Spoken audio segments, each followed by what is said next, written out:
আমার আগের ব্লগটাতে তো তোমরা দেখেছো কলকাতা থেকে আমাদের দুজন বন্ধু বান্ধবী এসেছে আমাদের বাড়িতে। তো ওরা এসে ফ্রেশ হয়ে লাঞ্চ করে কিছুটা সময় রেস্ট নিয়েছে। এখন আমরা 4জন মিলে চললাম ম্যাসাঞ্জোরের উদ্দেশ্যে। আমাদের বাড়ি থেকে 20 কিলোমিটারের মধ্যেই ম্যাসাঞ্জোর ড্যাম হচ্ছে খুব সুন্দর একটা ঘোরার জায়গা। আর এখানের কিছু ব্লগ তো আমি আগেও তোমাদের সাথে শেয়ার করেছি। আর এদিকে দেখো যাওয়ার পথে একটা আদিবাসী গ্রাম পেরোতে পেরোতে চোখে পড়লো এই কাগজ ফুল মানে বগেনভ্যালিয়ার গাছটা। রানী কালারের ফুলে গাছটা এমনই ভরে উঠেছে, পাতা কিন্তু একটাও দেখা যাচ্ছে না। এ যেন বসন্তের আগমনের জানান দিচ্ছে। আর এই ম্যাসেঞ্জর যাওয়ার রাস্তাটা এতটাই সুন্দর যে যতবারই যায় না কেন এই রাস্তা আর কোনোভাবেই পুরনো হয় না।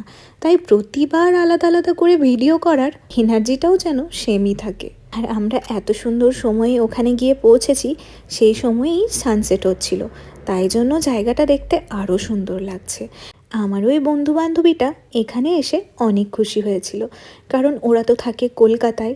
কলকাতার যানজট থেকে এসে এরকম একটা সুন্দর ফাঁকা মনোরম পরিবেশে কার না ভালো লাগে। আর ওই যে দূরে পাহাড়ের কোলে সূর্যাস্ত হচ্ছে, আমি জানি না এটা দেখতে ভিডিওতে কতটা ভালো লাগছে, তবে সামনে থেকে তো চোখ সরানোই যাচ্ছিল না। এর আগেও অনেকবার এখানে এসেছি, তবুও প্রত্যেকবার যেন নতুন নতুন করে ভালো লাগে।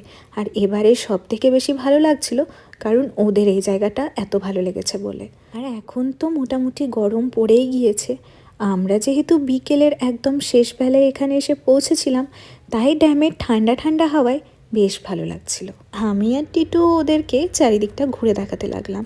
আর এখন দেখো আঙুল দিয়ে দেখাচ্ছি, সামনে ড্যামের মধ্যে এক ঝাঁক ছোট ছোট মাছ এসেছিল আর সেগুলোই লাফাচ্ছিল। তো আমার প্রথমে সেটা চোখে পড়েনি, আমার বান্ধবী রত্না সেটা দেখে আমাকে তখনই দেখালো। এখন 4জন মিলে গল্প করতে করতে চারিদিকে ঘুরে দেখতে লাগলাম।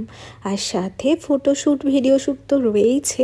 এখানে এসে আমাদের সবারই মনে হচ্ছিল আর একটু আগে আসলেই বরং ভালো হতো, তাহলে আরও একটু বেশি সময় আমরা এখানে কাটাতে পারতাম। আর ওই যে দূরে দেখো একটা নৌকায় দুজন মাছ ধরছে। বেশ কিছুটা সময় এদিক ওদিক ঘোরাঘুরির পর আমরা চলে এলাম সামনেই একটা চায়ের দোকানে। এরকম একটা মনোরম পরিবেশে এসে এক কাপ চা না খেয়ে বাড়ি ফেরা যায় বলো? তো চায়ে চুমুক দিতে দিতে আরও কিছুটা সময় গল্প করে ফেললাম।